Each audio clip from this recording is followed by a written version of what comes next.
الحمدللہ رب العالمین والصلاة والسلام علی رسولہ الکریم اما بعد فاعوذ باللہ من الشیطان الرجیم بسم اللہ الرحمن الرحیم ولا تکونوا کالتی نقضت غزلها من بعد قوة انکاثا تتخذون ایمانکم دخلا بینکم ان تکون امة ہی اربا من امة انما یبلوکم اللہ بہ وَلَيُبَيِّنَنَّ لَكُمْ يَوْمَ الْقِيَامَةِ مَا كُنْتُمْ فِيهِ تَخْتَلِفُونَ صدق اللہ العظیم۔ رب اشرح لي صدری ویسر لي امری واحلل عقدۃ من لسانی یفقہوا قولی۔ یہ سورہ نحل کی آیت نمبر 92 ہے، جس سے ہم آج کے مطالعہ قرآن حکیم کی ابتدا کر رہے ہیں۔ سورہ نحل کے اس حصے میں آیت نمبر 90 سے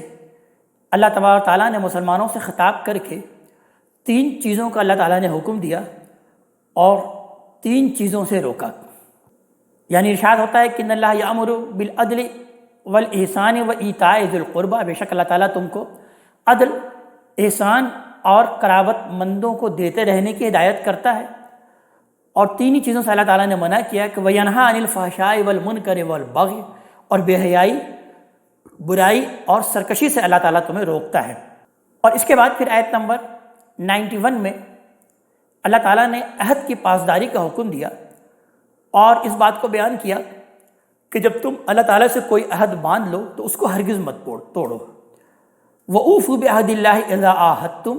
اللہ کے ساتھ عہد کو پورا کرو جب کہ تم نے اسے باندھ لیا ہو، اور وَلَا تَنقُضُوا الْأَيْمَانَ بَعْدَ تَوْكِيدِهَا، اور اپنے اس عہد کو، اپنی اس قسموں کو، اس کو پختہ کر لینے کے بعد مت توڑو۔ اس کے بعد پھر اللہ تعالیٰ نے اس عہد توڑنے کو ایک مثال کے ذریعے سے بیان کیا کہ وَلَا تَكُونُوا كَالَّتِي نَقَضَتْ غَزْلَهَا مِن بَعْدِ قُوَّةٍ أَنْكَاثًا، کہ تم اس عورت کی طرح نہ ہو جاؤ جس نے اپنا سوت خوب مضبوطی سے کاٹا، پھر خود ہی اسے ٹکڑے ٹکڑے کر کے، تار تار کر کے ادھیڑ کر رکھ دیا۔ یعنی مطلب یہ ہے کہ تم نے اللہ سے ایک عہد باندھا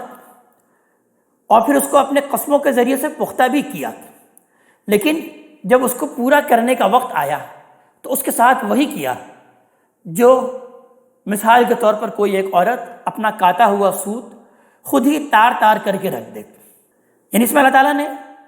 ایک مثال کے طور پر بیان کیا، یعنی اس میں اس بات کی ضرورت نہیں ہے کہ ہم تلاش کریں یا ڈھونڈیں کہ وہ عورت کون ہے کہ جو کہ اس طرح سے سوت کو کاٹتی تھی اور پھر اس کے بعد اس کو ٹکڑے ٹکڑے کر کر رکھ دیتی تھی۔ قرآن حکیم میں اکثر و بیشتر یہ باتیں ایک فرضی مثال کے طور پر بھی بیان کی جاتی ہیں۔ تو بیان کیا جا رہا ہے کہ جس طرح سے اس نے اپنی محنت کو ضائع کر دیا کہ اس نے دن بھر ایک کام کیا اور بعد میں شام کے وقت خود ہی اس کو تار تار کر کے رکھ دیا۔ تو تتخذون ایمانکم دخلا بینکم، تم اپنی قسموں کو اس اندیشے سے آپس میں فریب کا ذریعہ تم بناتے ہو، ان تکونوا امۃ ہی اربا من امہ، کہ کہیں ایک امت دوسری امت سے بڑھ نہ جائے۔ یعنی بنی اسرائیل، یہود جو کر رہے تھے اس کا اصل محرک یہی تھا کہ بنی اسماعیل، جن کو کہ اصلاً وہ امی کہتے تھے، کہیں ایسا نہ ہو کہ وہ امامت اور سیادت اور دولت اور اقتدار میں ان سے کہیں آگے نہ بڑھ جائیں۔ اور یہی وجہ ہے کہ وہ نبی کریم صلی اللہ علیہ وآلہ وسلم کی مخالفت میں ایڑی چوٹی کا زور لگا رہے تھے۔ تو اللہ تعالیٰ نے بھی اس بات کو بیان فرمایا کہ تم نے نبی کی مخالفت میں قسموں کے ذریعے سے لوگوں کو گمراہ کرنے کی کوشش کی اور لوگوں کو اس صحیح راستے پر آنے سے روکا، حالانکہ اللہ تعالیٰ نے اس وقت جو بنی اسماعیل کا انتخاب کیا ہے تمہیں چھوڑ کر، اس کا مقصد کیا ہے کہ انما یبلوکم اللہ بہ، کہ اللہ تعالیٰ تو اپنے اس فیصلے کے ذریعے سے تمہاری آزمائش کر رہا ہے، تمہیں امتحان میں مبتلا کر رہا ہے۔ وَلَيُبَيِّنَنَّ لَكُمْ يَوْمَ الْقِيَامَةِ، اور قیامت کے دن ضرور وہ اس چیز کو تم پر اچھی طرح واضح کر دے گا کہ مَا كُنْتُمْ فِيهِ تَخْتَلِفُونَ، جس چیز کے بارے میں تم اختلاف کر رہے تھے۔ یعنی تم نہیں مان رہے تھے کہ اللہ تعالیٰ نے بنی اسماعیل میں سے ایک شخص کو چن لیا، ان کو فضیلت دے دی، تو ان کو کیسے فضیلت دے سکتا ہے اللہ تعالیٰ بنی اسماعیل میں سے؟ تمہیں اس بات سے اختلاف تھا، تو قیامت کے دن اللہ تعالیٰ اس کا فیصلہ فرما دیں گے۔ اور وَلَوْ شَاءَ اللَّهُ لَجَعَلَكُمْ أُمَّةً وَاحِدَةً، اگر اللہ تعالیٰ چاہتا ہے تم سب کو ایک ہی امت بنا دیتا۔ یعنی یہ اختلاف کیا جاتا ہے کہ ہم نے اگر اختلاف کیا ہے اور اللہ تعالیٰ کی حکم عدولی کی ہے بالفرض، تو یہ اللہ تعالیٰ ہی کی مرضی سے کیا ہے، اللہ تعالیٰ ہی کہ اس میں اذن شامل ہے۔ اللہ تعالیٰ اس بات کو بیان فرما رہے ہیں کہ ہم نے درجہ تمہیں ارادے اور اختیار کی آزادی دی ہے، اور تم کو اللہ تعالیٰ امتحان میں مبتلا کرنا چاہتا ہے، جیسے اوپر بیان ہوا کہ انما یبلوکم اللہ بھی، اللہ تعالیٰ اسی کے ذریعے سے تمہیں امتحان میں مبتلا کر رہا ہے، اور اسی امتحان کے بسبب پھر تمہارے اندر یہ اختلاف پیدا ہو رہا ہے۔ ورنہ اللہ تعالیٰ چاہتا ہو تم سب کو ایک ہی امت بنا دیتا اور تمہارے اندر کوئی امتحان کا معاملہ نہیں ہوتا، لیکن وَلَٰكِن يُضِلُّ مَن يَشَاءُ، مگر اس نے تمہیں اختیار دیا ہے، اس لیے کہ اب وہ جس کو چاہتا ہے اس اختیار کے برے استعمال کی وجہ سے وہ گمراہ کر دیتا ہے جس کو چاہتا ہے، وَيَهْدِي مَن يَشَاءُ، اور جس کو چاہتا ہے اپنے قانون کے مطابق وہ ہدایت بخش دیتا ہے۔ اور اس وقت اس نے اپنی حجت تم لوگوں پر پوری کر دی ہے، اللہ تعالیٰ اس بات کو بیان فرما رہے ہیں وَلَا تُسْأَلُنَّ عَمَّا كُنتُمْ تَعْمَلُونَ، تو لہٰذا تم جو کچھ بھی تم کر رہے ہو تو اس کے بارے میں ضرور تم سے سوال کیا جائے گا، ضرور تم سے پوچھا جائے گا۔ وَلَا تَتَّخِذُوا أَيْمَانَكُمْ دَخْلًا بَيْنَكُمْ، دیکھو تم اپنی قسموں کو آپس میں فریب کا ذریعہ نہ بناؤ، یعنی اسی بات کو اللہ تعالیٰ پھر دوبارہ دہرا کر بیان کر رہے ہیں فَتَزِلَّ قَدَمٌ بَعْدَ ثُبُوتِهَا، کہ کہیں ایسا نہ ہو کہ کوئی قدم جمنے کے بعد اکھڑ جائے، یعنی کسی شخص کے حق پر قدم جمے ہوئے تھے اور اس کے بعد اس کے وہ قدم اکھڑ جائے اور وہ اسلام لانے کے بعد اسلام سے دور ہو جائے تمہاری اس جھوٹی قسموں کے بسبب، کہ اللہ تعالیٰ کبھی بھی ان کو فضیلت نہیں دے سکتا، فضیلت کے حقدار تو صرف اور صرف ہم ہی ہیں، یعنی جیسے کہ بنی اسرائیل کہا کرتے تھے۔ تو ایسا مت کرو کہ تم اپنی قسموں کو اس طرح سے آپس میں فریب کا ذریعہ بناؤ۔ وَتَذُوقُوا السُّوءَ بِمَا صَدَدتُّمْ عَن سَبِيلِ اللَّهِ، اور تم اس جرم کی پیدائش میں کہ تم نے لوگوں کو اللہ کی راہ سے گمراہ کر دیا، اللہ کی راہ سے روکا ہے، تمہیں عذاب کا مزہ چکھنا پڑے۔ وَلَكُمْ عَذَابٌ عَظِيمٌ، اور آخرت میں تم ایک بڑے عذاب سے دوچار ہو جاؤ۔ وَلَا تَشْتَرُوا بِعَهْدِ اللَّهِ ثَمَنًا قَلِيلًا، تم اللہ کے عہد کو تھوڑی قیمت کے عوض نہ بیچو۔ إِنَّمَا عِندَ اللَّهِ هُوَ خَيْرٌ لَكُمْ، جو کچھ اللہ کے پاس ہے وہی تمہارے لیے سب سے بہتر ہے، إِن كُنتُمْ تَعْلَمُونَ، اگر تم واقعی جانو علم رکھو۔ مَا عِندَكُمْ يَنْفَدُ، یاد رکھو جو کچھ تمہارے پاس ہے وہ ایک دن ختم ہو جائے گا، وَمَا عِندَ اللَّهِ باق، اور جو اللہ کے پاس ہے وہ باقی رہنے والا ہے۔ یعنی بہت خوبصورت جملہ ہے یہ اس اعتبار سے کہ اللہ تعالیٰ اس بات کو بیان فرما رہے ہیں کہ جو کچھ بھی تمہارے پاس ہے وہ سب کے سب ختم ہو جائے گا، جس پر کہ تم بڑا بھروسہ کیے بیٹھے ہوئے ہو، جس پر تم اصل توکل کرتے ہو اپنے مال اور اسباب پر، تو اللہ تعالیٰ بیان فرما رہے ہیں وہ سب ختم ہو جانے والا ہے۔ جان لو جو اللہ کے پاس ہے وہ تو باقی رہنے والا ہے، وہ وَلَنَجْزِيَنَّ الَّذِينَ صَبَرُوا أَجْرَهُمْ بِأَحْسَنِ مَا كَانُوا يَعْمَلُونَ، یہ اعمال کا صلہ ہے، اور ہم ان لوگوں کو جو ہماری راہ میں ثابت قدم رہے ہیں ان کے اعمال کے بدلے میں ضرور ان کا بہترین صلہ انہیں ہم دیں گے، بہترین بدلہ ہم انہیں دیں گے۔ من عمل صالحا من ذکر او انثی، جو بھی نیک عمل کرتا ہے، صالح عمل کرتا ہے، خواہ وہ مذکر ہو، خواہ وہ مرد ہو، خواہ وہ عورت ہو، خواہ وہ مرد ہو، وہ مومنون، اور وہ ہو لیکن ایمان والا، ایمان لے کر آتا ہے، قبول کرتا ہے حق کو، فَلَنُحْيِيَنَّهُ حَيَاةً طَيِّبَةً، تو اس کو تو ہم اس دنیا اور آخرت میں دونوں میں حیات طیبہ عطا کریں گے، یعنی ایک پاکیزہ زندگی ہم انہیں بسر کرائیں گے، اس دنیا کی زندگی میں بھی اور آخرت کی زندگی میں بھی۔ وَلَنَجْزِيَنَّهُمْ أَجْرَهُمْ بِأَحْسَنِ مَا كَانُوا يَعْمَلُونَ، اور ایسے لوگوں کو ان کے اعمال کے بدلے میں ضرور ان کو بہترین صلاح ہم دیں گے۔ وَإِذَا قَرَأْتَ الْقُرْآنَ فَاسْتَعِذْ بِاللَّهِ مِنَ الشَّيْطَانِ الرَّجِيمِ، اور نبی کریم صلی اللہ علیہ وسلم کو حکم دیا جا رہا ہے کہ آپ تو بس انہیں قرآن پڑھ کر سناتے رہیں، انہیں انذار کرتے رہیں، لہذا جب بھی آپ ان کے سامنے آپ قرآن پڑھیں، انہیں انذار کریں، تو شیطان مردود سے اللہ کی پناہ مانگ لیا کریں، یعنی اعوذ باللہ من الشیطان الرجیم پڑھ لیا کریں کہ میں اللہ کی پناہ میں آتا ہوں اس شیطان مردود سے، یہ شیطان جو کہ ہمیں گمراہ کرنے پر تل گیا ہے اور وہ نہیں چاہتا کہ اس قرآن کے ذریعے سے ہدایت حاصل ہم کریں، یعنی شیطان اصل رکاوٹ اسی میں پیدا کرتا ہے کہ انسان کہیں ہدایت کے راستے پر نہ آ جائے۔ تو اسی لیے تلقین کی گئی نبی کریم صلی اللہ علیہ وسلم کی وساطت سے ہم سب کو کہ جب بھی ہم قرآن حکیم کا آغاز کریں، اس کو پڑھنے کا آغاز کریں، تو ہم تعوذ ضرور کر لیا کریں۔ تو لہٰذا بیان ہوا کہ اے محمد صلی اللہ علیہ وآلہ وسلم جب بھی آپ قرآن پڑھیں تو فاستعذ باللہ من الشیطان الرجیم، تو اس شیطان جو کہ رجم کیا ہوا ہے، مردود ہے، دھتکارا ہوا ہے، اللہ کی پناہ مانگ لیا کریں۔ اور اس کا تو معاملہ یہ ہے شیطان کا کہ وہ تو لازماً وسوسہ اندازی کرے گا، مگر مسلمانوں یاد رکھو انہ لیس لہ سلطان علی الذین آمنوا، اس کا ان لوگوں پر کچھ زور نہیں چلتا جو کہ ایمان لائے ہوئے ہیں، وَعَلَىٰ رَبِّهِمْ يَتَوَكَّلُونَ، اور اپنے رب ہی پر بھروسہ رکھتے ہیں۔ جو لوگ واقعی ماننا چاہتے ہیں، ایمان لے کر آتے ہیں اور ایمان کے تقاضوں کو پورا کرتے ہیں، اور خاص طور پر توکل کی روش اختیار کرتے ہیں، اپنے رب پر ہی بھروسہ کرتے ہیں، تو اللہ تعالیٰ اس بات کو بیان فرما رہے ہیں کہ ایسے لوگوں پر شیطان کی کارگری، شیطان کی چال ہرگز اثر انداز نہیں ہوتی۔ انما سلطانہ علی الذین یتولونہ، اس کا زور تو انہی پر چلتا ہے جو اس کو دوست رکھتے ہیں، جو اس کو اپنا دوست بنا لیتے ہیں، والذین ھم بہ مشرکون، اور اس پر اس کا زور چلتا ہے جو اپنے رب کے شریک ٹھہرائے ہوئے ہوتے ہیں۔ وَإِذَا بَدَّلْنَا آیَةً مَکَانَ آیَةٍ، اور جب ہم ایک آیت کو بدل کر اس کی جگہ کوئی دوسری آیت نازل کرتے ہیں، یعنی تورات کے کسی حکم کو قرآن مجید میں کسی دوسرے حکم سے تبدیل کر دیتے ہیں، تو اب یہ لوگ جو ہے اعتراض کر رہے ہوتے ہیں، ہمارے تورات کے حکم میں یہ تبدیلی کر رہے ہیں۔ اللہ تعالیٰ بیان فرما رہے ہیں کہ واللہ عالم بما ینزل، اور اللہ خوب جانتا ہے جو کچھ بھی وہ نازل کرتا ہے۔ اور اسی کی بنیاد پر کہ چونکہ تورات کے حکم میں تبدیلی آ گئی، تو وہ لوگ یہ کہا کرتے تھے کہ یہ در حقیقت ان کا اپنا افترا کیا ہوا ہے، انہوں نے خود اس کو گھڑ لیا ہے۔ تو اللہ تعالیٰ اس بات کو بیان کیا کہ قالوا انما انت مفتر، تو یہ کہتے ہیں کہ یہی تو اس بات کی دلیل ہے کہ آپ تو خود گھڑ کے لے آئے ہیں، اس لیے کہ آپ نے تورات کے حکم میں تبدیلی کر دی۔ بل اکثرهم لا یعلمون، اصل بات تو یہ ہے، حقیقت یہ ہے کہ ان کی اکثریت جو ہے وہ جانتی نہیں، علم نہیں رکھتی، احکام کے بارے میں ان کو نہیں معلوم کہ کس حکمت کے تحت اللہ تعالیٰ بعض احکام کو تبدیل کر دیتے ہیں اور بعض احکامات کو جاری رہنے دیتے ہیں، انہیں علم نہیں۔ قل نزلہ روح القدس من ربک بالحق،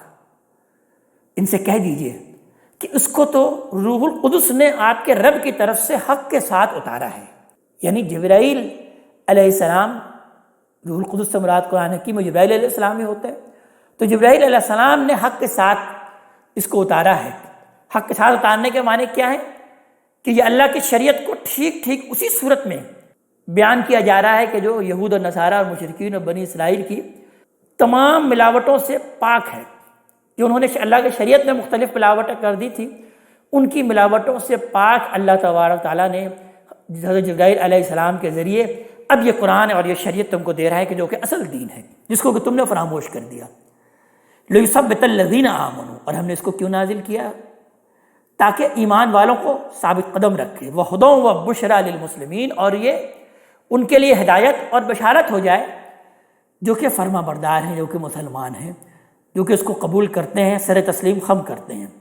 وَلَقَدْ نَعْلَمُ أَنَّهُمْ يَقُولُونَ إِنَّمَا يُعَلِّمُهُ بَشَرٌ، ہم اچھی طرح جانتے ہیں کہ یہ آپ کے متعلق کہتے ہیں کہ اسے تو ایک آدمی سکھاتا ہے، ایک بشر ہے جو کہ اسے سکھا رہا ہے۔ لسان الذی یلحدون الیہ اعجمی، اور جس کی طرف یہ منسوب کرتے ہیں اس کی زبان اجمی ہے، یعنی وہ یہ کہا کرتے تھے کہ انہوں نے ایک اجمی غلام جو ہے وہ خرید رکھا ہے محمد صلی اللہ علیہ وآلہ وسلم نے، اور اسی سے ڈکٹیشن لیتے ہیں اور ہمیں آ کر سنا دیتے ہیں اور یہ کہتے ہیں کہ یہ اللہ تعالیٰ کا کلام ہے۔ اور کہا انہوں نے کیا کہ وہ ایک اجمی غلام ہے جو کہ انہوں نے خرید کر رکھا ہے، یعنی اس کی جو زبان وہ منسوب کر رہے ہیں وہ اجمی ہے۔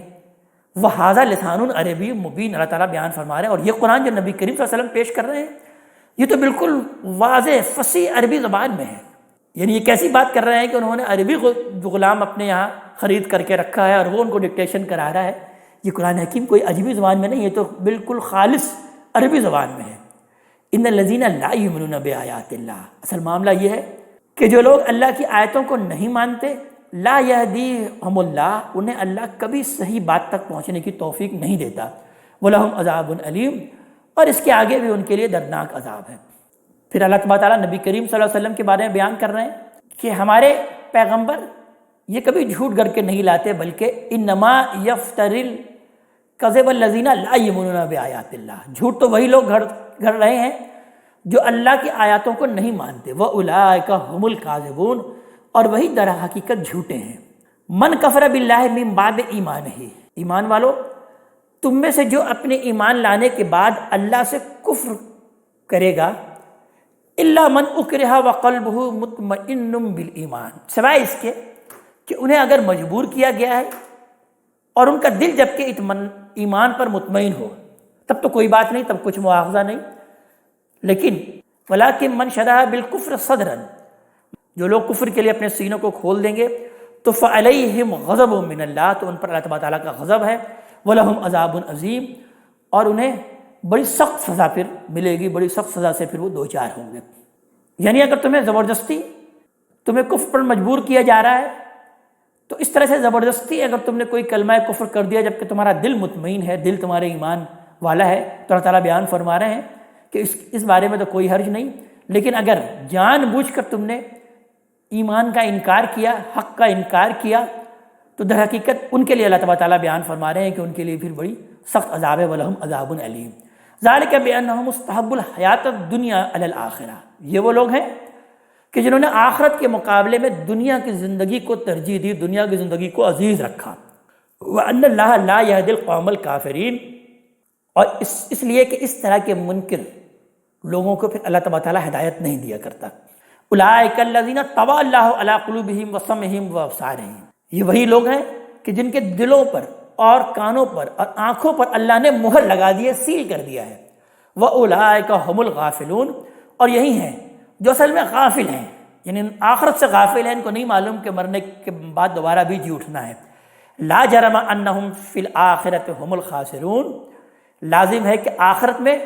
یہی خسارے میں ہوں گے، یہی خسارے میں پڑیں گے۔ ثم ان ربک للذین ہاجروا، پھر یہ بات بھی ہے کہ جنہوں نے ہجرت کی، من بعد ما فتنوا، اس کے بعد کہ وہ آزمائش میں ڈالے گئے، ثم جاہدوا وصبروا، پھر اللہ کی راہ میں انہوں نے جہاد کیا، جد و جہد کی اور ثابت قدمی دکھائی۔ یعنی یہ مہاجرین حبشہ کی طرف در حقیقت اشارہ کیا جا رہا ہے کہ اللہ کی راہ میں جد و جہد سے ان کی وہ جابازیاں در حقیقت یہاں مراد ہے جو انہوں نے دین پر استقامت کے معاملے میں دکھائی۔ ان ربک من بعدھا لغفور الرحیم، اس میں کوئی شبہ نہیں کہ آپ کا رب ان سب باتوں کے بعد بڑا ہی بخشنے والا ہے، اور اس کی شفقت، اس کی رحمت ہمیشہ ہمیش کے لیے ہے، ابدی ہے۔ یوم تاتی کل نفس تجادل عن نفسہا، اس دن جب ہر شخص اپنی مدافعت میں بولتا ہوا آئے گا، اپنے دفاع کرتا ہوا بولتا ہوا آئے گا،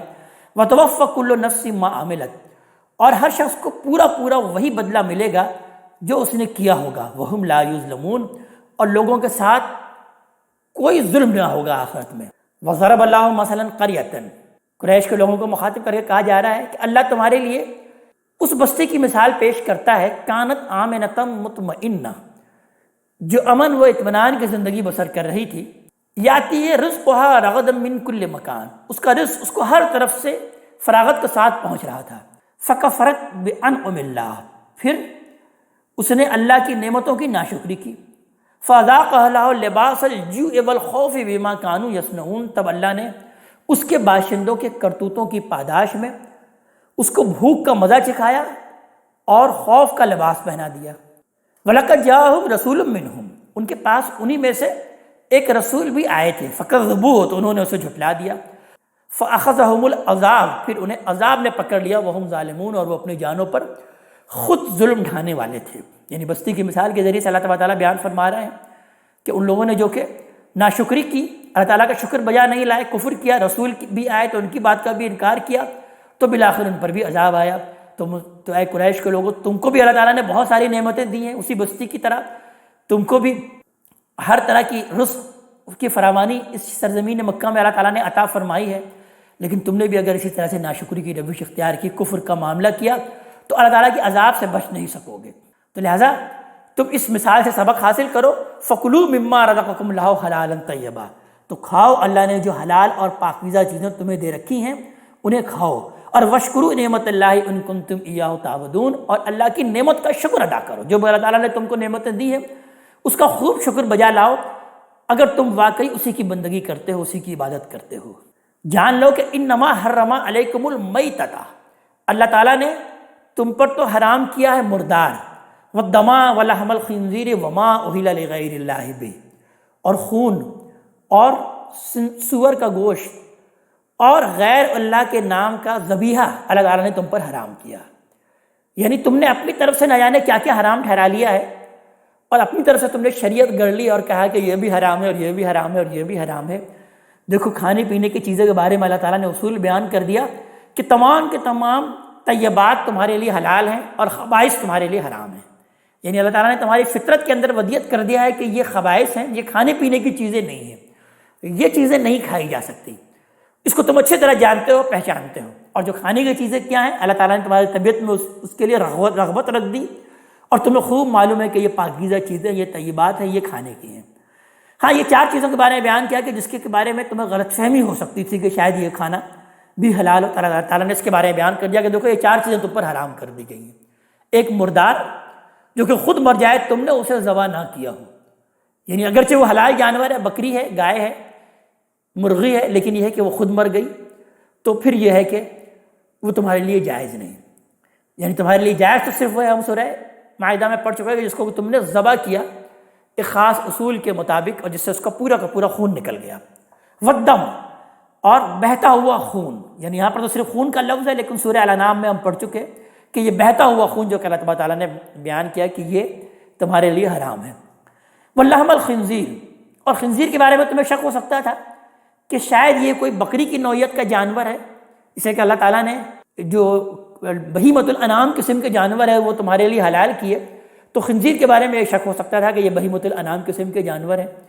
تو اللہ تعالیٰ نے بیان فرمایا کہ نہیں، ان کے اندر درندگی بھی پائی جاتی ہے، کچھ اور خباثتیں بھی پائی جاتی ہیں، تو لہٰذا اس کا گوشت بھی تمہارے لیے حرام ہے۔ وما اہل لغیر اللہ بہ، اور جس پہ اللہ تعالیٰ کے نام کے سوا کسی اور کے نام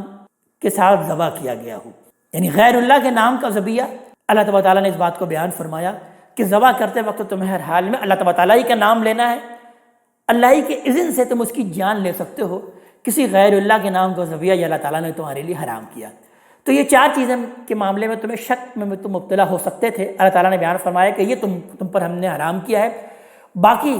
یہ تمہاری اپنی فقہی موضوعافیوں کے ذریعے سے تمہارے علماء نے جو بہت ساری چیزیں تم پر حرام کر دیا ہے، اس کو حرام مت سمجھو، یہ اللہ تعالیٰ کا رزق ہے، اللہ تعالیٰ کی نعمتیں، انعامات ہیں، تو اللہ تعالیٰ نے بیان فرمایا کہ فَكُلُوا مِمَّا رَزَقَكُمُ اللَّهُ حَلَالًا طَيِّبًا، تمام حلال اور پاکیزہ چیزیں، طیب چیزیں کھاؤ۔ جان لو کہ بس یہ 4 چیزیں ہیں کہ جو کہ تمہیں حرام ٹھہرایا گیا ہے،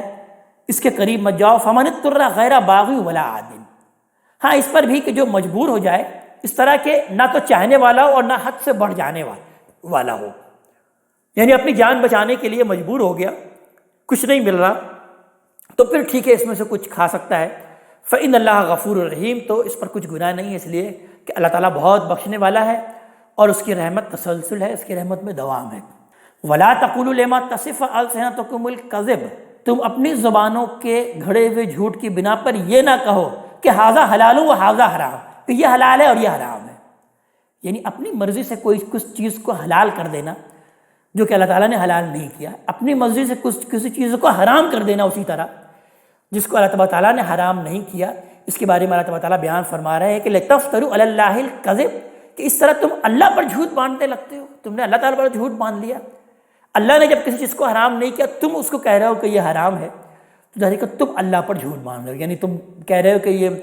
نبی جو ہیں یہ کوئی افطرا کر کے لے آئے ہیں کلام، لیکن تم نے نہ جانے کیا کیا چیزیں اپنے اوپر حرام کر لی ہیں جو کہ اللہ نے نہیں حرام کیا، تم نے افطرا کیا ہے، تم اصل میں اللہ تعالیٰ پر جھوٹ باندھ رہے ہو۔ ان الذین یفترون علی اللہ الکذب لا یفلحون، یاد رکھو کہ جو لوگ اللہ پر جھوٹ باندھتے ہیں، اللہ پر افطرا کرتے ہیں، وہ ہرگز فلاح نہیں پائیں گے۔ متاع قلیل، چند روزہ یہ عیش ہے، چند روزہ یہ زندگی ہے۔ وَلَهُمْ عَذَابٌ علیم، اور پھر اس کے بعد ایک دردناک عذاب پھر ان کا منتظر ہے، یعنی ٹھیک ہے دنیا کی چند روزہ زندگی، اس کے اندر فائدہ حاصل کر لو، برت لو، لیکن جان لو کہ اس کے بعد تو پھر دردناک عذاب ہے۔ وَعَلَى الَّذِينَ هَادُوا، اور جو یہودی ہیں، حرمنا ما قصصنا علیک من قبل، ان پر بھی ہم نے وہی چیزیں حرام کی تھی جو اوپر اس سے پہلے ہم آپ کو بتا چکے ہیں، ہم آپ کو سنا چکے ہیں، یعنی ان کے لیے بھی کوئی نئی شریعت نہیں تھی، شریعت وہی ہے جو کہ ان کو دی گئی تھی، وہی آپ کو دی گئی۔ ان کو بھی یہی کہا گیا تھا کہ تمام پاکیزہ چیزیں تمہارے لیے حلال ہے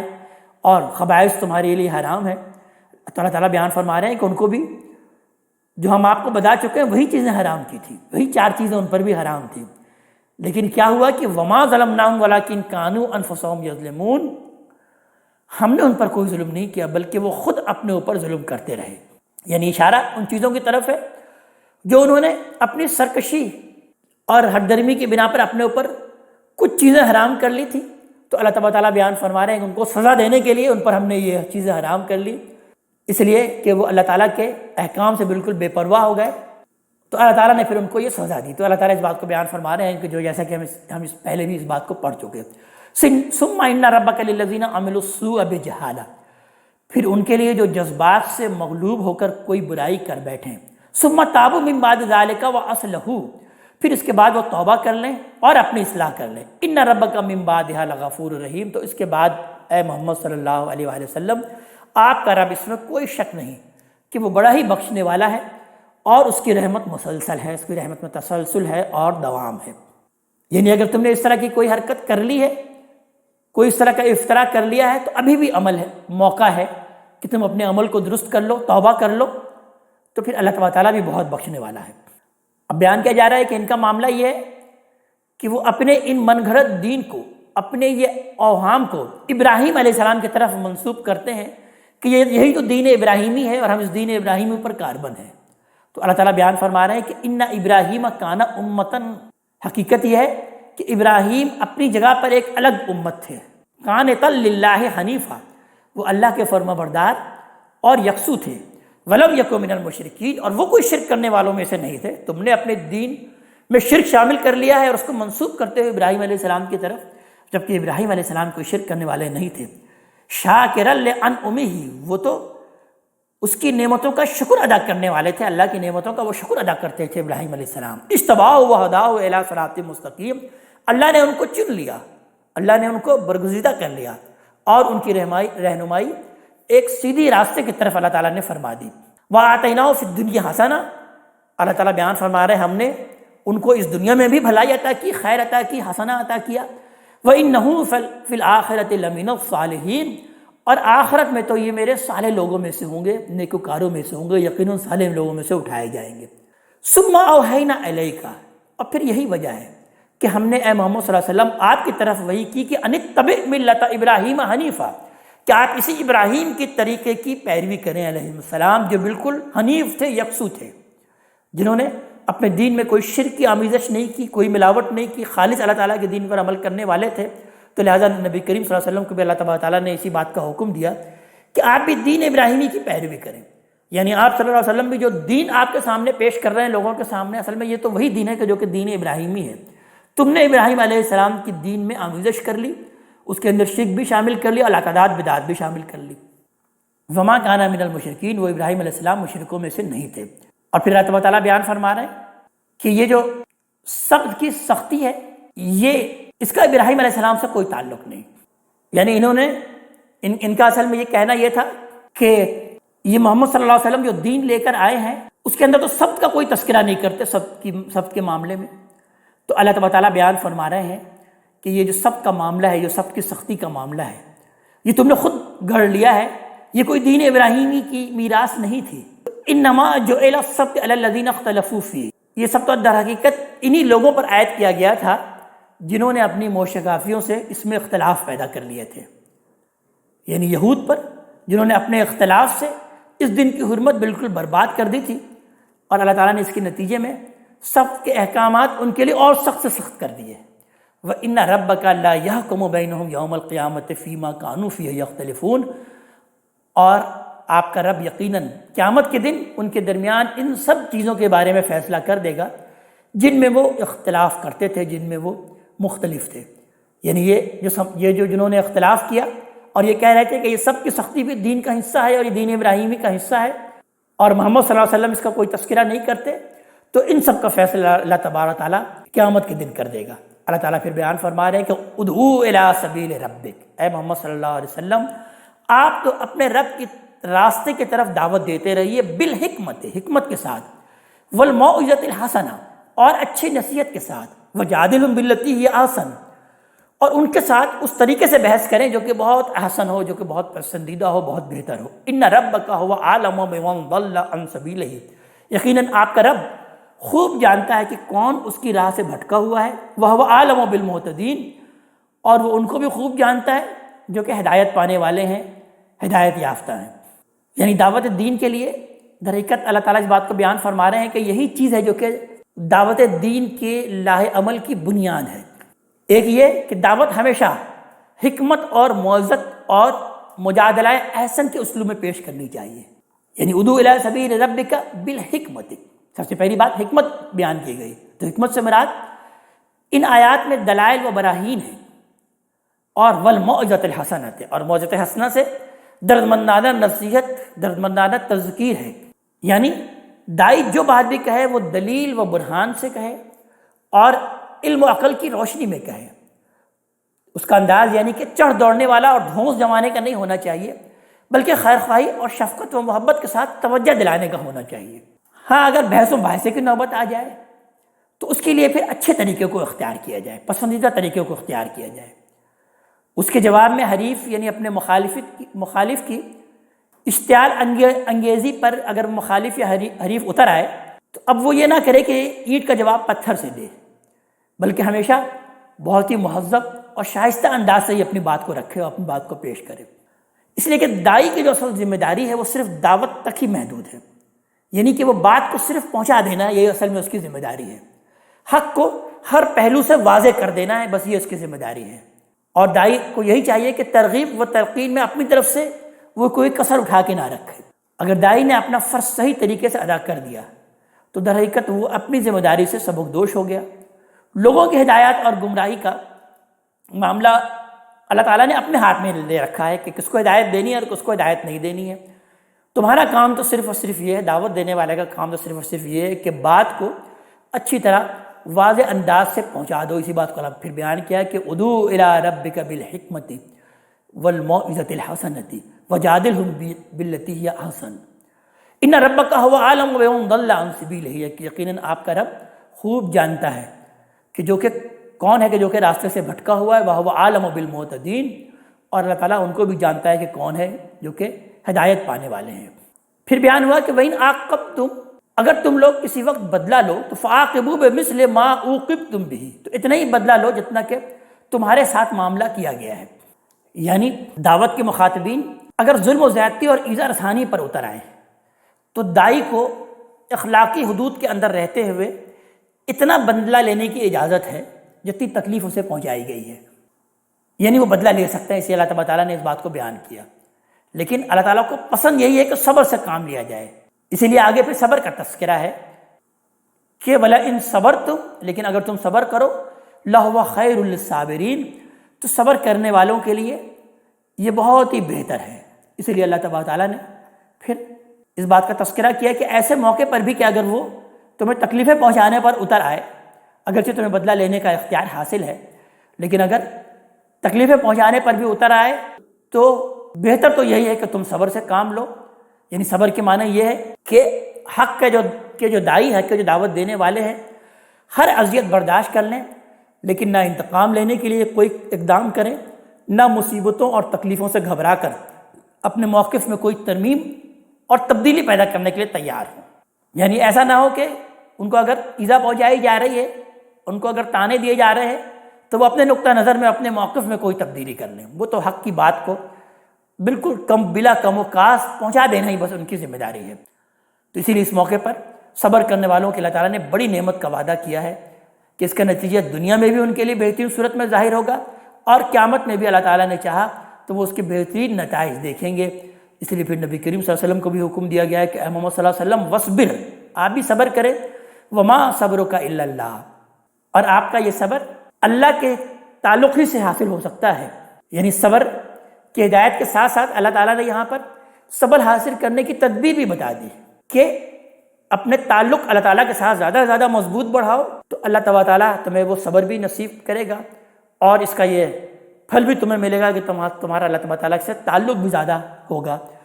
ولا تحزن علیہم، تو اے محمد صلی اللہ علیہ وسلم آپ ان پر غم نہ کریں۔ ولا تک فی ضیق مما یمکرون،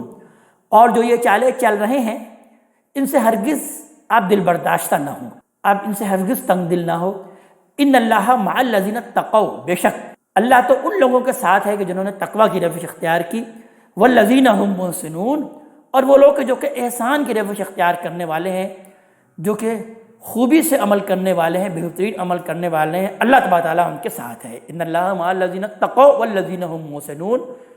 اللہ تعالیٰ ان لوگوں کے ساتھ ہے کہ جنہوں نے تقوی کی روش اختیار کی، اور وہ لوگ جو کہ احسان کی روش اختیار کرنے والے ہیں۔ ان آیت پر پھر یہ سورہ مبارکہ کا اختتام ہو جاتا ہے۔